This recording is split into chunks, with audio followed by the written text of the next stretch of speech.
Já estamos de volta com o programa Saúde para Você. Agora sim, eu vou conversar com o psicólogo Egnaldo Mendes sobre medo. Olá, doutor, seja bem-vindo aí aos estúdios do programa Saúde para Você. Obrigado, Marinalva. Medo, todos nós temos. Todo ser humano tem medo. São diversos os tipos de medo, são diversos tipos de fobia.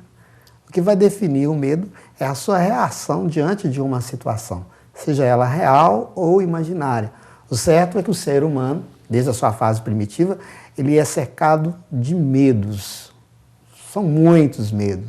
Eu acredito que você tem aí um tipo de medo e está perguntando, né, qual de fato é o meu medo?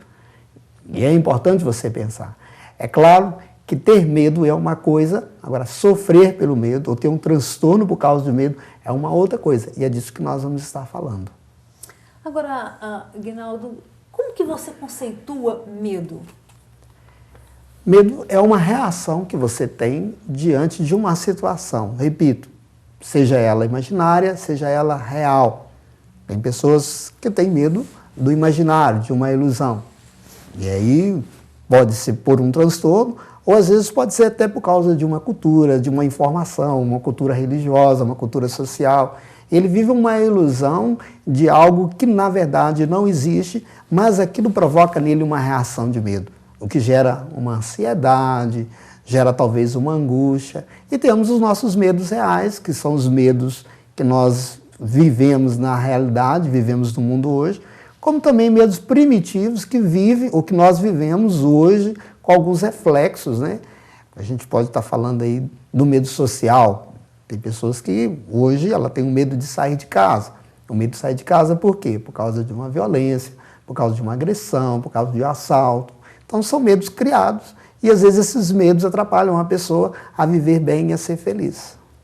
Agora, Egnaldo, por que a pessoa tem medo? Né? Qual seria então a causa do medo? É difícil falar por que a pessoa tem medo. Na verdade, repito, todo ser humano tem medo. Cada um tem um tipo de medo. E o medo está relacionado à cultura, relacionado à educação familiar, relacionado à educação religiosa, relacionado à sociedade e, ao mesmo tempo, relacionado a esse ser primitivo. O homem tem medo da morte, o homem tem medo dos desafios, o homem tem medo diante de uma realidade que é desconhecida, diante do novo. Né? Quando nós mudamos de emprego, nós temos medo. Diante de uma crise econômica, nós temos o medo do desemprego, medo de não ter aquilo que é necessário para a nossa vida. Então, são diversas as situações que nos levam a ter medo. É claro, a gente pode estar falando aí de diversas fobias. Tem gente que tem medo, por exemplo, de rato. Tem gente que tem medo de barata. Como entender esse medo? A barata ela é só um simbólico, o rato é só um simbólico. De fato, o medo é o medo da barata ou é o nojo da barata. Causa nele um certo mal-estar. Né? Então, aí é importante que ele busque uma ajuda para ele entender o seu medo, compreender o seu medo e aí poder viver bem. Tá. Agora, Egnaldo, qual que é a diferença, então, do medo, né? A diferença do medo, do transtorno, da síndrome? O medo, todos nós temos. O neurótico, ele tem medo, eu tenho medo, você aí tem medo. Agora, o que define um problema, o que gera um transtorno ou gera uma síndrome, é, na verdade, a impossibilidade de viver a partir desse medo. Por exemplo, você tem um medo, uma fobia de elevador, e você trabalha no 30º andar, e todo dia você tem que ir desse trabalho. Para você, esse medo, para você, essa fobia, ela se transformou num transtorno, quer dizer, você não consegue viver, não consegue lidar com esse medo impede você de viver socialmente. Aí sim já é um problema. Porque o medo pelo medo, ele é normal, você lida com ele com tranquilidade, lida com ele com serenidade. Você tem lá na sua casa, né, pode aparecer um inseto e você vai ver e vai lidar com tranquilidade. Ou no momento você vai correr, vai ficar nervosa, vai ficar agitada. Mas tudo bem, você não vai criar um problema com aquilo, não vai criar um transtorno, não vai criar uma situação de sofrimento por causa do simbólico da imagem daquele medo. Agora, quando você tem um transtorno, aí já muda, porque o transtorno já torna você incapacitado de viver a partir daquele medo. O que significa que é importante você buscar ajuda para você lidar, aprender a conviver com esse medo. Quer dizer, exemplo, eu tenho medo de cachorro, né? Mas eu consigo conviver com esse medo, né? Eu não chego perto do cachorro. Agora, a partir do momento que eu passo a não sair na rua mais por causa do cachorro, né? Eu não atravesso a rua, não vou onde tem, isso já seria, então, uma fobia, seria um transtorno. Exatamente. Porque isso não permite que você vive. É medo, né?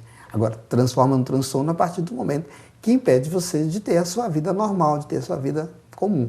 Ninguém vai entrar numa casa toda cercada, num muro e tal, vai pular lá e ter um cachorro e vai sorrir para o cachorro, porque tem medo do cachorro. Agora, uma outra coisa é você ligar a televisão e ter um cachorro latindo, seu vizinho tem um cachorro, você vê uma imagem do cachorro e a própria imagem, ou ver ou ouvir o latido do cachorro, aquilo já criar em você uma certa angústia, uma certa ansiedade.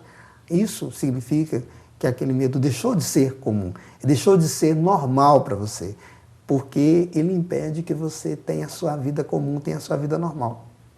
A partir daí a pessoa precisa de tratamento. Exatamente. A partir daí a pessoa precisa de tratamento, precisa de uma terapia. Na terapia ela vai descobrir se de fato o medo é um medo daquela coisa, se aquela coisa é só um simbólico que representa o medo. Explicando. Às vezes a pessoa tem medo de barato, às vezes ela não tem, na verdade, medo de barato, mas ela tem medo do nojo da barata. Ou seja, a barata ela é só um simbólico representativo do medo dela. Ou talvez porque algo aconteceu na vida dela que foi traumatizante. Por exemplo, o medo do cachorro. Pode ser que no passado ela tenha visto uma pessoa ser mordida por cachorro e aí a pessoa ter criado um desespero por causa da mordida, ou ela mesmo ter passado por essa experiência e daí ela criou um trauma com relação a cachorro. E você vai descobrir e vai começar a lidar a partir da terapia com aquele medo. Não significa que você vai ter que ser amigo do cachorrinho, vai ter que abraçar o cachorrinho, mas que, por outro lado, ele também não vai impedir que você tenha uma vida social, que o latido dele não vai te incomodar, que você vai ter tranquilidade de viver a sua vida.